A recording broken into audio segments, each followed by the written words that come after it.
एक बार फिर से स्वागत है बेटा आपका हमारे चैनल लेखांकन विद्यापीठ। एक ऐसा प्लेटफॉर्म जो आपको सारे subject English, social science, maths and science एक ही चैनल के थ्रू प्रोवाइड करा रहा है।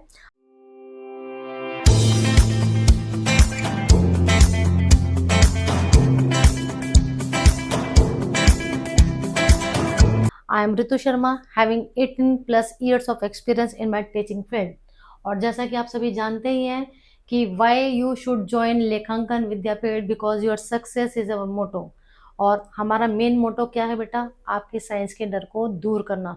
तो अगर आज से पहले था आपको साइंस का डर, तो आपको आना है इधर। चलिए स्टार्ट करते हैं हमारा फिजिक्स का most scoring chapter, this is electricity. और इससे पहले हम इस चैप्टर के आपको 3 वीडियोस बेटा प्रोवाइड करवा चुके हैं। आई होप आप लोगों ने वो वीडियोस देख लिए हैं। अगर अभी तक आपने वो वीडियो नहीं देखी है तो जल्द से जल्द हमारा चैनल सब्सक्राइब कीजिए और उसके बाद उन वीडियोस को देखिए, ताकि इलेक्ट्रिसिटी वाला जो चैप्टर है उसके मार्क्स आपके पूरे के पूरे आप लोग उन मार्क्स को स्कोर कर सकें। बेटा आज का टॉपिक है हमारा heating effect of electric current. तो जैसे कि नाम से ही पता लग रहा है कि heating effect of electric current, कि इलेक्ट्रिसिटी का हीटिंग इफेक्ट अब हमें पढ़ना है। जैसे कि मैंने आपको चैप्टर के स्टार्टिंग में बता दिया था बेटा कि there are 3 effects of electric current, chemical effect, magnetic effect and the third one is heating effect. Chemical effect already we have learned in chapter number 1 and जो मैग्नेटिक इफेक्ट था वो हम लोग अभी से नेक्स्ट चैप्टर में पढ़ेंगे। और अभी हम लोग कंसिडर करेंगे हीटिंग इफेक्ट को। तो हीटिंग इफेक्ट एक्चुअल में होता क्या है? तो पहले तो हमें यही जानना है कि what is heating effect. When an electric current flows through a conductor like a wire or resistor, electrical energy is converted into heat energy। Actual में this is the heating effect of electric current, कि जब कभी भी electric current किसी conductor के अंदर, अब conductor जो मेरा वायर भी हो सकता है, ठीक है, या कोई रजिस्टर हो सकता है, उसके अंदर जब इलेक्ट्रिक करंट जा रहा है तो जो इलेक्ट्रिकल एनर्जी हमने उसको प्रोवाइड की वो किस में कन्वर्ट हो जाती है? हीट एनर्जी में। Basically this is the heating effect. अब ऐसा होता क्यों है? This happens because moving electrons collide with the atoms of the conductor. हमें क्या पता है बेटा कि सपोज ये कोई मेरे पास कंडक्टर है, कंडक्टर एक मटेरियल का मिलकर बना है, मटेरियल मेटल से मिलकर बने हैं, और मैटर किससे मिलकर बना होता है? एटम से। तो इसके खुद के भी एटम्स होंगे। तो जब इसके अंदर इलेक्ट्रॉन्स मूव करेंगे ना, तो क्या होगा? इलेक्ट्रॉन्स जो है इस कंडक्टर के एटम के साथ टकराएंगे। और हम लोगों ने क्या पढ़ रखा है फिजिक्स में कि जब कभी भी दो चीजें आपस में रबिंग होती हैं तो वहां पर हीट जनरेट हो जाती है। तो सेम यहाँ पर तो क्या हो गया? हीट जनरेट हो गई। एग्जाम्पल्स इसके हीटिंग इफेक्ट के हमारे डे टू डे लाइफ में, electric heater, electric iron, electric geyser, toaster, electric bulb का फिलामेंट एक्सेट्रा। तो बेटा कम से कम भी आपको 2 से 3 electrical devices which are based on heating effect of electric current, उनके बारे में आपको उनके नेम लर्न करने हैं। अब देखो आप, इनमें से कोई भी डिवाइस हमारी ऐसी नहीं है कि अगर वो गर्म नहीं हो रही है तो हम उसको काम में ला सकते हैं। इलेक्ट्रिक आयरन सब बच्चों ने देख रखी है। तो जो इलेक्ट्रिक आयरन होती है, देखो कुछ उसका मैं इनर वो दिखा रही हूँ। तो उसमें क्या होता है? एक फिलामेंट लगा हुआ होता है अंदर की तरफ। जब तक इसका यह फिलामेंट गर्म नहीं होगा, मीन्स जब तक हमारी इलेक्ट्रिक आयरन गर्म नहीं होगी, तब तक ये किसके लिए कैपेबल नहीं हो पाएगी बेटा? हमारे जो क्लोथ हैं उनके ये रिंकल्स नहीं निकाल सकती। और इलेक्ट्रिक आयरन को तो हम इसी पर्पज से यूज करते हैं ना। इट मीन्स ये सारे डिवाइसेस क्या हैं? इनके अंदर इलेक्ट्रिकल जो एनर्जी इनको प्रोवाइड की गई थी वो हीट एनर्जी में कन्वर्ट हो गई। अब उस हीट एनर्जी की वजह से हम इन इलेक्ट्रिकल डिवाइसेस को अपने काम में ला पा रहे हैं। इलेक्ट्रिक बल्ब के फिलामेंट का एग्जांपल आप सबने बचपन से पढ़ते आ रहे हैं, 6 ऑनवर्ड्स। ये जो मेरा इलेक्ट्रिक बल्ब है, एक बार दोबारा से ड्रॉ कर लेते हैं। तो जो इलेक्ट्रिक बल्ब है बेटा, हम लोगों ने पढ़ रखा है कि उसके अंदर एक होता है फिलामेंट।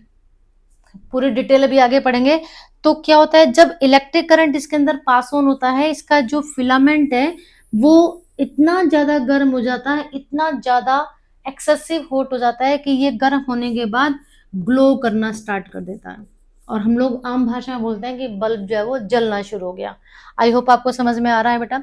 चलिए अब इसको डिटेल में पढ़ते हैं, heating effect of electric current को। क्योंकि हम लोग पढ़ रहे हैं फिजिक्स, तो ऑब्वियस सी बात है, सारे जितने भी कॉन्सेप्ट है सबका हमें मैथमेटिकल डेरिवेशन आना चाहिए, प्लस क्योंकि हमें वहां से अब हीटिंग इफेक्ट कहीं पर हो रहा है तो कितना हो रहा है कैलकुलेट करने के लिए फॉर्मूलाज चाहिए, that's why we are study about that. तो energy supplied by the source, किसी भी सोर्स से उस डिवाइस के अंदर जो भी इलेक्ट्रिकल एनर्जी सप्लाई की जा रही है, हमने मान लिया कंसिडर कि voltage across resistor is equal to V, current I, time T, सबको मालूम है। And we have already learned that work done to move charge W is equal to V into Q, chapter के starting में हम लोगों ने पढ़ लिया था, है ना। अब बिकॉज अब यहां पर एक फॉर्मूला निकल कर आ गया W is equal to V into Q. हम लोगों ने इससे पहले क्या पढ़ा था स्टार्टिंग में कि I is equal to Q upon T, ठीक है जी। तो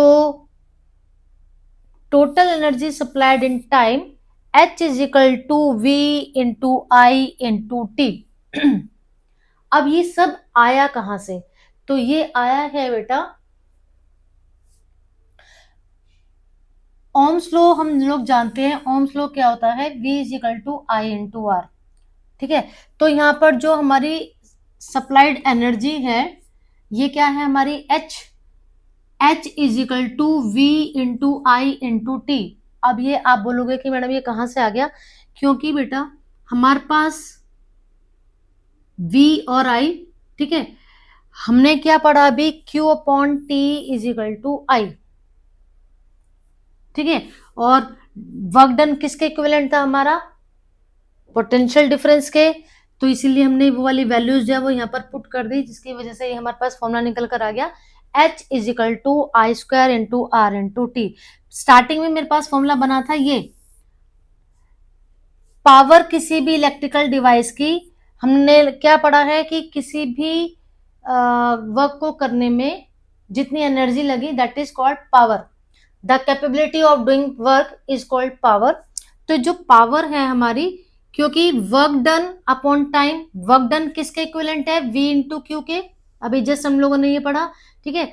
तो power is equal to V Q upon T. अब ये टी कहां से आया, क्योंकि हम रेट ऑफ डूइंग वर्क निकाल रहे हैं, तो जहां कहीं पर भी रेट ऑफ डूइंग वर्क आ जाता है तो वहां पर हमारा अपॉन टी लगता ही लगता है, दैट्स वाई, बिकॉज पावर की डिफाइन होती है the rate of doing work. So P is equal to work done upon time, तो वर्क डन मेरा था V into Q upon time. अब ये Q अपॉन टी जो है वो किसके इक्विवेलेंट है, I के, that's why I have put this value. I hope अब आपको समझ में आ गया है, ठीक है। अब यहां से हमने इसको और ज्यादा एक्सटेंड किया, ये जो हमने हीटिंग इफेक्ट पढ़ा, एक्चुअल में इसको जूल प्रोस्ट नाम के एक साइंटिस्ट है, प्रोस्ट जूल सॉरी, जिन्होंने इसको सबसे पहले डिस्क्राइब किया था, उन्हीं को ऑनर देने के लिए इसका नाम पड़ गया जूल्स लॉ ऑफ हीटिंग। तो हम लोग यहाँ पर क्या पढ़ रहे हैं, बिकॉज हम क्या कर रहे हैं कि टोटल एनर्जी कितनी उसको दी, total energy that is H, और H हो गया हमारा V into I into T, इसको हमने एक्सपेंड किया तो मेरे पास ये वाला फॉर्मूला निकल कर आ गया। आई होप आपको समझ में आ गया होगा, एक बार दोबारा से आपको समझा देती हूँ। हम लोग पढ़ रहे हैं हीटिंग इफेक्ट मीन्स कि कितनी इलेक्ट्रिकल एनर्जी जो हमने उस डिवाइस में दी थी जो हीट एनर्जी में कन्वर्ट हो गई है, तो उसके लिए हमने मान लिया कि वो जो डिवाइस है उसके अंदर जो वोल्टेज है वो है V, करंट जो फ्लो कर रहा है that is I, time is T, ठीक है। We know that work done to move charge W is equal to V into Q, इसलिए हमारे पास ऑलरेडी हम लोग ये वाला कॉन्सेप्ट जो पढ़कर आ चुके हैं, ठीक है। अब क्योंकि I होता है Q इंटू टी के, तो पावर है rate of doing work, rate of doing work is called power, so power is equal to work done upon time. तो W की वैल्यू थी V इंटू क्यू, V की value जो थी हमने ये निकाली, क्योंकि Q अपॉन टी जो है वो I के इक्विवेलेंट होता है, तो मैंने इस Q अपॉन टी की जगह ले लिया बेटा अपना I, ठीक है। चलिए अब so the heat produce in a resistor, अब जो किसी भी रजिस्टर के अंदर हीट प्रोड्यूस हुई है वो किस किस के ऊपर डिपेंड कर रहा है, इस वाले फॉर्मूले से निकल कर आया बेटा हमारे पास कि स्क्वायर ऑफ करंट देख रहे हो, H is equal to I square, ठीक है। More current much more heat, resistance के डायरेक्टली प्रोपोर्शनल है, H is equal to I square into R. इसका मतलब जितना ज्यादा रेजिस्टेंस होगा उतनी ज्यादा हीट बढ़ जाएगी, और टाइम जितने लंबे टाइम तक हम लोग करंट पास करवाएंगे उतना ज्यादा ही वहां पर क्या होगा, हीट प्रोड्यूस होगी। तो जूल्स लॉ ऑफ हीटिंग, ये फॉर्मूला बन गया हमारे पास, I square into R into T. अब आपको गिवन देखकर पता लगेगा कि मुझे कौन सा फॉर्मूला अप्लाई करना है, H is equal to V into Y into T लगाना है, या I square into R into T लेना है। टी जो है हमारा स्मॉल होना चाहिए, ठीक है जी। चलिए अब देखो यहाँ पर क्या दिया है, अगर मैं सिंपल वर्ड्स में समझूं बेटा इसको, तो इस सिंपल वर्ड्स में क्या है, in simple words when current flows through a resistor it produces heat. क्योंकि रजिस्टर हम लोगों ने पढ़ा था, वो क्या करते हैं, इलेक्ट्रिक करंट की मोशन को अपोज करते हैं। तो आगे बढ़ने के लिए इलेक्ट्रॉन्स जबरदस्ती करेंगे, ऑब्वियसली बात है, वहां पर रगड़ होगी, हीट प्रोड्यूस हो जाएगी। This heat can be useful. अब इस हीट को काम में ले लिया ह्यूमन बीइंग ने, जैसे कि इलेक्ट्रिक हीटर, आयरन एक्सेट्रा के अंदर। लेकिन कभी कभी ये क्या होता है, इसकी वजह से जो हमारे इलेक्ट्रिकल अप्लायंसेस है, क्योंकि सब जगह तो हीटिंग इफेक्ट जो है वो डिजायरेबल नहीं है, कुछ जगह पर ये जो हीटिंग इफेक्ट है वो अनडिजायरेबल भी है।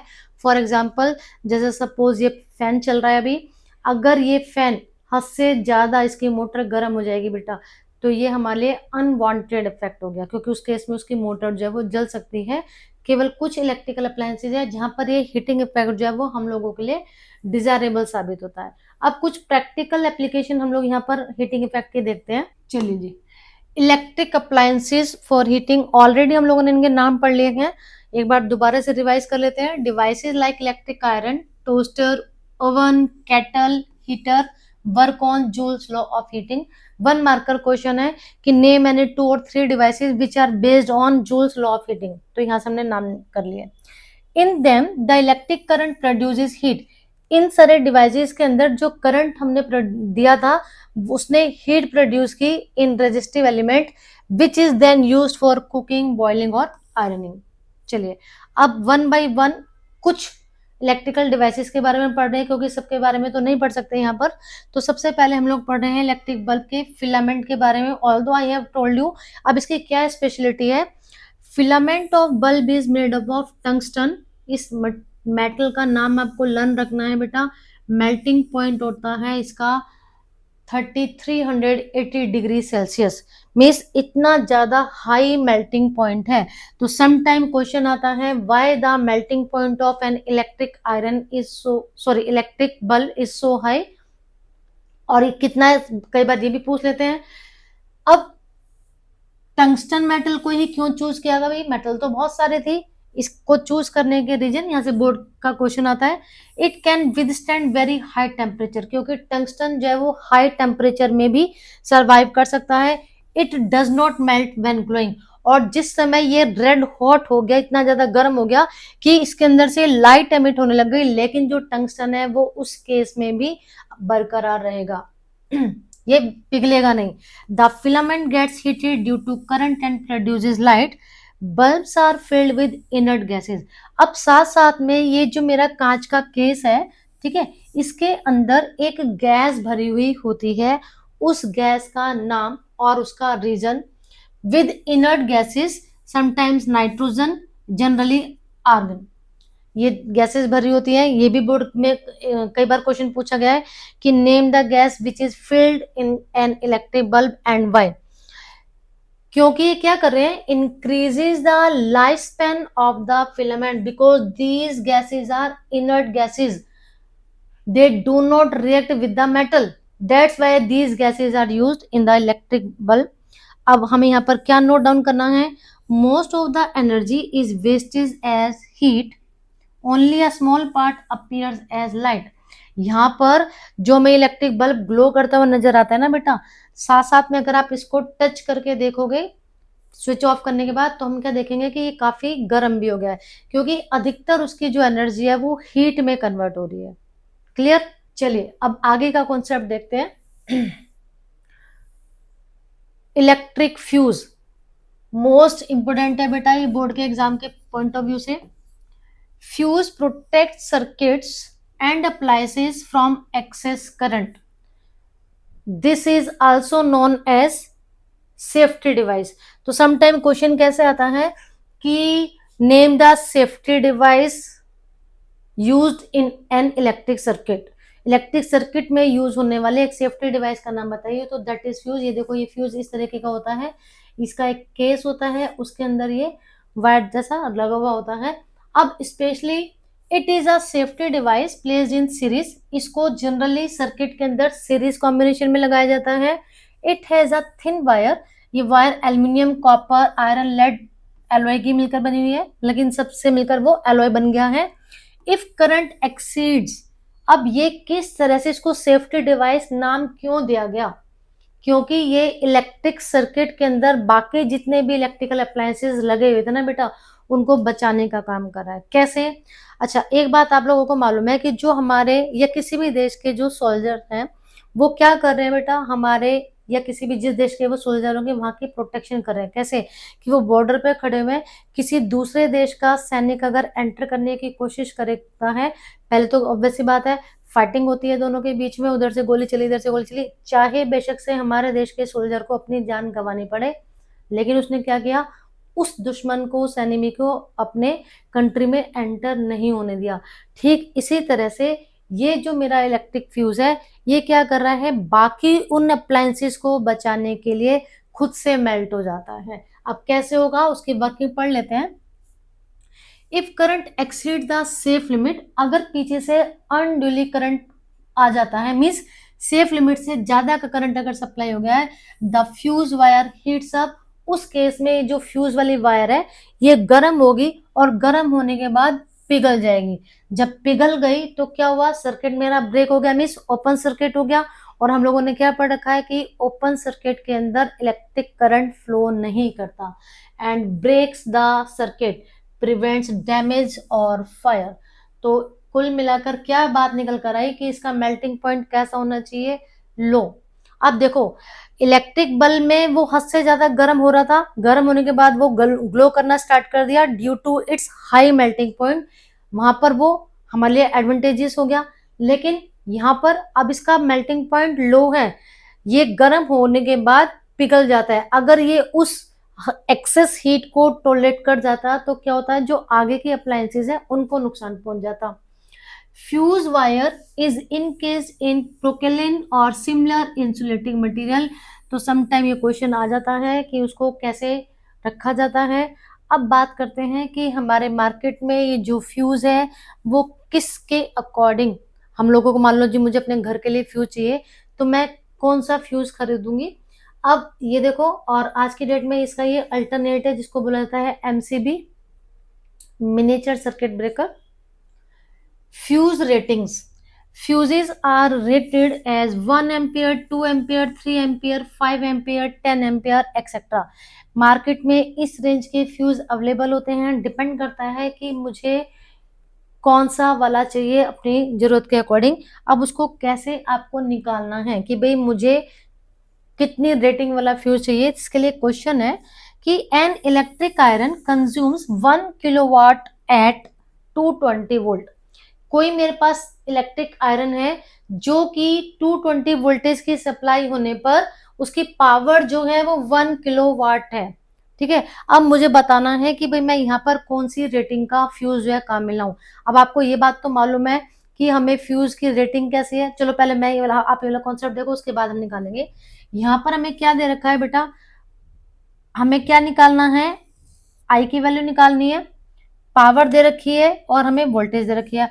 हम लोगों ने फॉर्मूला पढ़ा था P is equal to V into I, है ना। तो अब मुझे क्या निकालना है, आई निकालना है। तो क्या हो जाएगा बेटा मेरे पास P अपॉन V। P की वैल्यू कितनी दे रखी थी मेरी, 1 किलोवाट मीन्स 1000 वॉट। V मेरा ये दे रखा है, जब मैंने इसको सोल्व कर दिया तो 4.54 एम्पियर निकल कर आ गया। इसका मतलब कि एक 5 एम्पियर का फ्यूज जो है वो इस केस में मुझे यूज करना है। अगर यहां पर मैं 3 एम्पियर वाला फ्यूज ले लूं, 2 एम्पियर वाला फ्यूज ले लूंगी या 3 एम्पियर का फ्यूज ले लिया, तो क्या होगा, वो तो टॉलरेट कर जाएगा, लेकिन आगे जो मेरा अप्लायंस है वो उसको टॉलरेट नहीं कर पाएगा। ठीक है, तो अब ये इसका क्या है अल्टरनेट। पहले फ्यूजेस यूज किए जाते थे, आज की डेट में डोमेस्टिक पर्पज से ये एमसीबीज यूज की जाती हैं। This is also a safety device. चलिए अब नेक्स्ट देखते हैं। नेक्स्ट हमारा टॉपिक है, ये जो अभी हम लोगों ने हीटिंग इफेक्ट पढ़ा है, हीटिंग इफेक्ट के बिहाफ पर कुछ न्यूमेरिकल्स दे रखे हैं बेटा, चलो देख लेते हैं। 100 joule of heat is produce each second in a 4 ohm resistance, मतलब कि कोई 4 ओम का रेजिस्टेंस है, वहां पर हर 1 सेकेंड में 100 जूल हीट प्रोड्यूस हो रही है। आपको ऑलरेडी हीट का अमाउंट दे रखा है। Find the potential difference across the resistance, आपको क्या निकालना है, V निकालना है। तो एज यूजुअल पहले हमें क्या लिखना होता है बेटा, H, हीट हमें ऑलरेडी गिवन है 100 जूल, रेजिस्टेंस R गिवन है, T गिवन है क्योंकि E सेकंड है 1 सेकंड, V मुझे निकालना है। अब हम लोगों ने जो फॉर्मूला पढ़ा था बेटा, वो पढ़ा था हमने कि H is equal to I square R into T. ठीक है, और यहां पर हमें V तो दे ही नहीं रखा, V निकालना है, तो पहले हम लोग क्या करेंगे और हमें क्वेश्चन में I भी नहीं दे रखा है, तो पहले हम क्या करेंगे इस वाले फॉर्मूले से, बिकॉज H गिवन है, R गिवन है, T भी गिवन है, तो हम वहां से क्या निकाल लेंगे बेटा, I की वैल्यू निकालेंगे। देखो वैल्यू पुट कर दी हमने, क्योंकि ये क्या हो गया अब मेरे पास, देखो समझा देती हूँ, इसको हम ऐसे लिख सकते हैं, I square R into T is equal to H, therefore I square is equal to H upon R T. ठीक है, अब इनकी वैल्यू लिख देंगे। अब लास्ट में क्या होगा, आई मुझे निकालना होगा, तो इस पूरे का हम क्या कर देंगे, स्क्वायर निकाल देंगे। ठीक है, तो यही यहां पर क्या गया है, अंडर रूट निकाल देंगे, सॉरी इसका हम ना यहाँ पर अंडर रूट निकालेंगे, तो i इज इक्वल टू क्या हो जाएगा, i इज इक्वल टू इस पूरे का अंडर रूट निकाल देंगे। तो वैल्यू पुट कर दी हमने, h की वैल्यू दे रखी है 100 जूल, अपॉन r है मेरा 4 ओम 1 सेकेंड, तो 4 into 1 is equal to 4, 100 by 4 is equal to 25। Solve करके बता देती हूँ आपको एक बार दोबारा से। I is equal to H दे रखा था मेरे पास 100, R की वैल्यू है 4। ठीक है, इस पूरे का मुझे अंडर रूट निकालना था, तो सोल्व कर देंगे तो ये आ जाएगा 25, तो 25 का स्क्वायर रूट होता है बेटा मेरे पास 5, तो इसलिए मेरे पास ये आंसर निकल कर आ गया 5 एम्पियर। ये किसकी वैल्यू निकली अभी मेरे पास, I की वैल्यू। अब हमें क्योंकि there's the potential difference across the resistor V, अब हम लोगों ने ओम्स लॉ पढ़ रखा है, ओम्स लॉ के according V is equal to I into R. तो जो ओम्स लॉ है ना बेटा, ये तो समझो, तभी मैंने बोला था कि ये उस पूरे चैप्टर की क्या है, बैकबोन है, हर जगह ओम्स लॉ जो है वो आ रहा है। तो V की वैल्यू निकालने के लिए मैंने ओम्स लॉ अप्लाई कर दिया, मुझे I की वैल्यू दे रखी थी, R की वैल्यू दे रखी थी, तो मेरे पास V की वैल्यू निकल कर आ गई 20 ओम। तो सिंपल सा क्वेश्चन है, क्वेश्चन को आपको क्या करना है, बहुत ही कूल माइंड होकर पढ़ना है। सबसे पहले आपके लिए मैंडेटरी है कि आप गिवन लिख लीजिए, गिवन लिखने के बाद आपको ये पता चल जाएगा कि भैया मुझे करना क्या है, इस क्वेश्चन में क्या क्या चीज दे रखी थी, अब मेरा क्या बचता है। चलिए अब आगे एक new concept, and that is most important concept. ये कॉन्सेप्ट ऐसा है कि बोर्ड में तो इससे रिलेटेड क्वेश्चंस आने ही आने 110%। इलेक्ट्रिक पावर, तो the rate at which electric energy is consumed और dissipated in an electric circuit, मैंने आपको पहले भी बताया था, ऑलरेडी हम लोग 9th क्लास में पढ़कर आ चुके हैं। The rate of doing work is called power of an object, कि कोई भी काम करने वाला जो ऑब्जेक्ट है कितने टाइम में कितना काम कर रहा है। अब क्योंकि हम यहाँ पर इलेक्ट्रिकल एनर्जी की बात कर रहे हैं, तो इलेक्ट्रिकल एनर्जी कितनी कंज्यूम की जा रही है या कितनी डेसिपेटेड, डेसिपेटेड का मतलब कितनी वो हीट एनर्जी में कन्वर्ट हो रही है एक इलेक्ट्रिक सर्किट के अंदर, किस स्पीड से, यही हो गई हमारी उस डिवाइस की पावर। तो यहां से 1 मार्कर क्वेश्चन है, इसको आपको लर्न करना है डेफिनेशन को। अब फॉर्मूला बन गया मेरे पास, power is equal to voltage into current. Power को P से रिप्रेजेंट किया जाता है और हमें पता है कि वोल्टेज है मेरी V, करंट है मेरा I, तो मेरे पास फॉर्मूला बन गया P is equal to V into I। अभी जस्ट हम पढ़कर क्या है कि यूजिंग ओम्स लॉ के according V is equal to I into R था, ठीक है। तो मैं इस V की जगह, देखो इस V की जगह मैंने P is equal to V की जगह मैंने क्या लिख दिया, I इंटू आर, और ये वाला फॉर्मूला था V इंटू आई, तो आगे तो I है ही मेरा इंटू आई, तो I into I is equal to I square into R, ठीक है। तो यहां से ये निकल कर आया कि P is equal to I square into R. अब क्योंकि हम लोगों ने ये पढ़ा था कि ये जो मेरा आई आर है वो किसके इक्विवेलेंट होता है, वो V के इक्विवेलेंट होता है, इसलिए मेरे पास फॉर्मूला बन गया जी अगेन ओम्स लॉ कि P is equal to Y square into I, V square upon R. तो अब मेरे पास अगेन सेम वही चीज आप लोग बार बार देखेंगे गिवन की, गिवन में आपको क्या चीज दे रखी है। अब ऐसा यूनिट की अगर मैं बात करूं तो द ऐसा unit of power is equal to watt and it is represented by the letter W। 1 watt is equal to, अगर आपको क्वेश्चन आ जाता है कि the power of an electric device is 1 watt, what is the meaning of this statement? Power consumed when 1 ampere current flows through a device at 1 volt potential difference means किसी भी electrical device की 1 what power तब होगी अगर उसके अंदर 1 ampere का current flow हो रहा है और 1 ही उसका क्या है, पोटेंशियल डिफरेंस, 1 वोल्ट उसका पोटेंशियल डिफरेंस है। अब क्योंकि ये जो वॉट है ये बहुत ही स्मॉल यूनिट है, सो वी यूज किलोवाट, इसलिए कमर्शियल लेवल पर इसकी थोड़ी सी बड़ी यूनिट काम में लाई जाती है, दैट इज किलोवाट, और इसको K W small K capital W से रिप्रेजेंट करते हैं। 1 kilowatt is equal to 1000 watt. Since अभी हम लोगों ने क्या पढ़ा कि energy is equal to power into time, है ना, तो यूनिट ऑफ इलेक्ट्रिकल एनर्जी हो गई वाट आर। यहां से 1 मार्कर क्वेश्चन आते हैं बेटा, कमर्शियल यूनिट ऑफ एनर्जी बन गई मेरे पास किलोवाट आर, और इस किलोवाट आर को ही एक यूनिट भी बोला जाता है। हम लोगों का जो इलेक्ट्रिसिटी का बिल आता है उसमें कंज्यूम्ड यूनिट्स लिखी हुई होती है, एक्चुअल में 1 kilowatt hour is equal to 1 unit. अब यहाँ पर हम देखें अगर कि 1 kilowatt hour is equal to 1000 watt, अब इनकी मुझे क्या करनी है, वैल्यू पुट करनी है। 1 किलोवाट मुझे पता है 1000 वॉट, आर बिकॉज द ऐसा unit of time is seconds, तो we have to convert into seconds, 1 hour is equal to 3600 seconds. इसको मैंने सिंप्लीफाई कर दिया तो मेरे पास ये निकल कर आ गया। ठीक है जी, कैसे आया एक बार दोबारा बता देती हूँ।